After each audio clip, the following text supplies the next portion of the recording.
Halo teman-teman semua, gimana kabarnya hari ini? Masih semangat kan? Pastinya dong. Karena apa? Karena di sini aku, Olivia Amanda, NPM 191302405 akan mengajak kalian semua untuk belajar seputar klasifikasi makhluk hidup, tepatnya pada sistem klasifikasi 6 kingdom. Wah, kalian semua udah gak sabar kan? Nanti dulu, sebelum kita masuk ke pembahasan, mari kita simak tujuan pembelajaran yang akan dicapai. Simak baik-baik ya.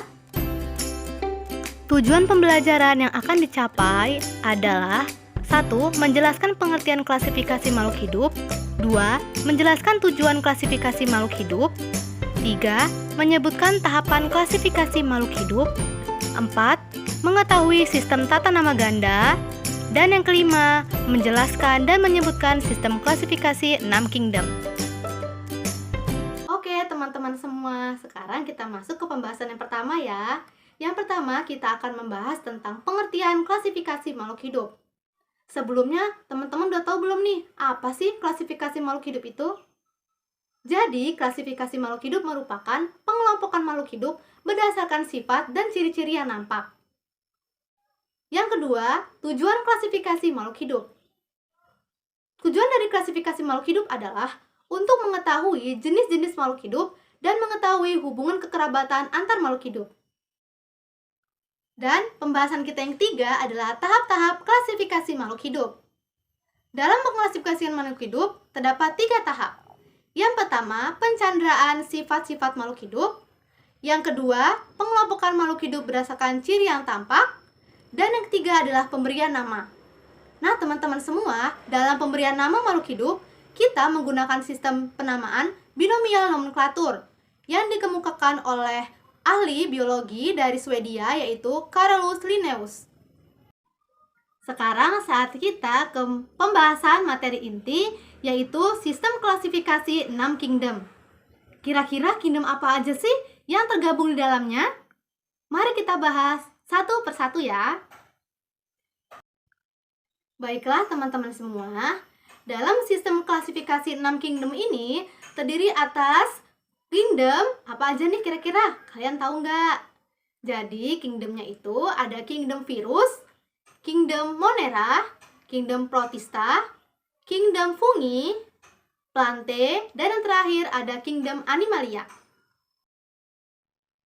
Oke teman-teman semua, kingdom yang pertama yang akan kita bahas adalah kingdom virus. Ciri-ciri dari kingdom ini adalah bersifat aseluler, berukuran sangat kecil, hidup di dalam sel inang, mampu dikristalkan sehingga disebut sebagai benda mati, mampu bereproduksi sehingga disebut sebagai benda hidup.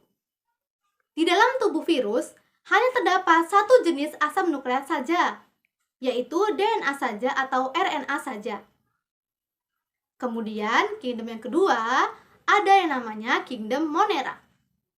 Ciri-ciri dari kingdom ini adalah bersifat prokariotik atau belum memiliki membran inti, bereproduksi dengan cara amitosis atau pembelahan langsung.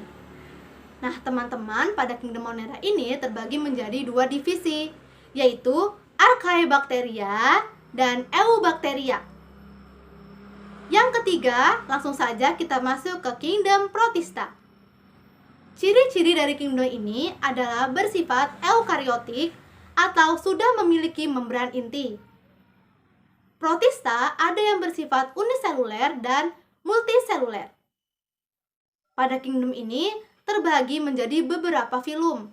Yang pertama ada protista mirip hewan atau protozoa. Yang kedua ada protista mirip tumbuhan atau alge. Dan yang ketiga ada protista mirip jamur. Nah dari ketiga film tadi itu masih dibagi lagi teman-teman menjadi beberapa kelas. Kita akan bahas satu persatu ya. Baiklah teman-teman semua, saatnya kita membahas seputar protozoa. Protozoa atau protista mirip hewan terbagi menjadi 4 kelas. Yang pertama ada Rhizopoda, bergerak menggunakan kaki semu atau Pseudopodia. Contohnya amuba. Yang kedua ada Flagellata, bergerak menggunakan bulu cambuk. Contohnya pada Euglena viridis. Yang ketiga ada Ciliata, yang bergerak menggunakan rambut getar. Contohnya pada Paramecium sp. Dan yang terakhir ada sporozoa yang tidak memiliki alat gerak. Contohnya dapat ditemukan pada organisme Paramecium sp. Kemudian untuk alge atau protista mirip tumbuhan terbagi menjadi 4 kelas. Ada Cirrosophyta atau ganggang keemasan, Chlorophyta, ganggang hijau, Phaeophyta, ganggang coklat, dan yang terakhir Rhodophyta atau ganggang merah.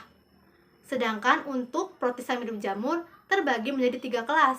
Yang pertama Oomycota atau jamur air, kedua Mycomycota atau jamur lendir, dan yang terakhir ada Ascariomycota atau jamur seluler. Sekarang kita masuk ke kingdom selanjutnya. Disimak ya.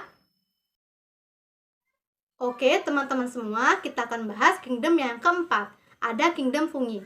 Ciri-cirinya yaitu eukariotik, mampu membuat makanannya sendiri atau heterotrof, tidak memiliki klorofil, dan juga memiliki hifa.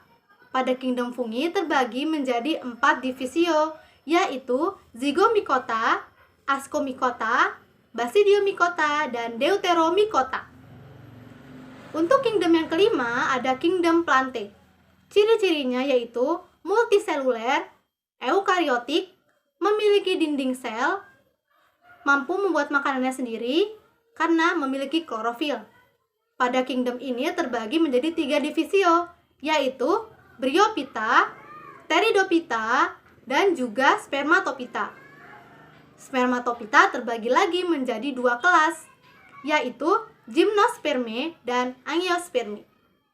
Untuk itu kita akan bahas ke kingdom yang terakhir. Simak ya. Baiklah teman-teman semua, sekarang kita akan bahas kingdom yang terakhir ya. Ada kingdom Animalia. Ciri-cirinya yaitu eukariotik, multiseluler, tidak memiliki dinding sel, dan mampu bergerak aktif atau motil. Pada kingdom Animalia terbagi menjadi banyak sekali filum. Yang pertama ada Porifera, kedua Colenterata, 3 Ctenophora, 4 Platyhelminthes, 5 Nematoda, 6 Annelida, 7 Mollusca, ke-8 Arthropoda, 9 Echinodermata, dan yang terakhir ada Chordata. Oke teman-teman semua, itu tadi pembahasan seputar sistem klasifikasi 6 kingdom. Semoga video pembelajaran ini dapat bermanfaat untuk kalian semua. Tunggu di video selanjutnya ya. Tetap semangat belajar meskipun di tengah pandemi. Sampai jumpa.